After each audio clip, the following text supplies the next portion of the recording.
मोहन एक किसान था। वह अपने छोटे से घर में पत्नी गीता, बेटे सोनू और बेटी पिंकी के साथ रहता था। घर कच्चा था लेकिन सब एक दूसरे से बहुत प्यार करते थे। मोहन रोज सुबह खेत जाता। गीता घर का काम करती और बच्चों को स्कूल भेजती। शाम को जब मोहन लौटता तो बच्चे दौड़कर उसके पास जाते। एक दिन खेत में काम करते समय मोहन बीमार पड़ गया। वह कई दिनों तक खेत नहीं जा सका। घर में अनाज कम होने लगा। बच्चे परेशान हो गए। तब गीता ने कहा, हम सब मिलकर काम करेंगे। सोनू ने खेत में पानी दिया, पिंकी ने सब्जियों की देखभाल की और गीता ने सब्जियों को बाजार में बेची। धीरे धीरे घर फिर संभल गया। कुछ दिनों बाद मोहन ठीक हो गया। उसने अपने परिवार को गले लगाकर कहा, मेरी सबसे बड़ी ताकत मेरा परिवार है। अगर परिवार साथ हो तो हर मुश्किल आसान हो जाता है। खामोश खेत।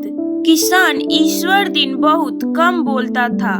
गांव में लोग कहते थे, ईश्वर दिन से ज्यादा तो उसके खेत बोलते हैं।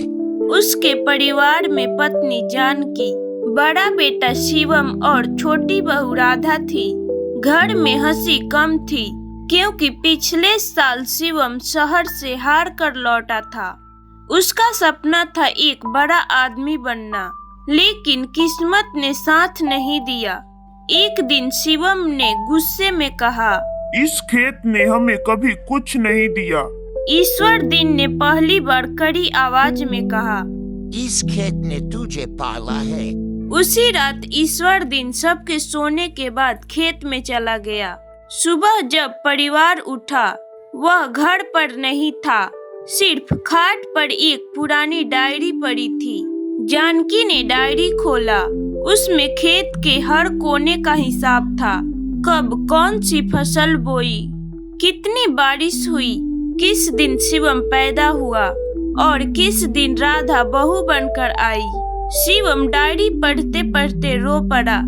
उसे समझ आया कि खेत सिर्फ जमीन नहीं, पिता की पूरी जिंदगी है। शाम को ईश्वर दिन लौटा। शिवम उसके पास गया और बोला, बाबा मुझे माफ कर दो। अब मैं इस खेत को छोड़कर नहीं जाऊंगा।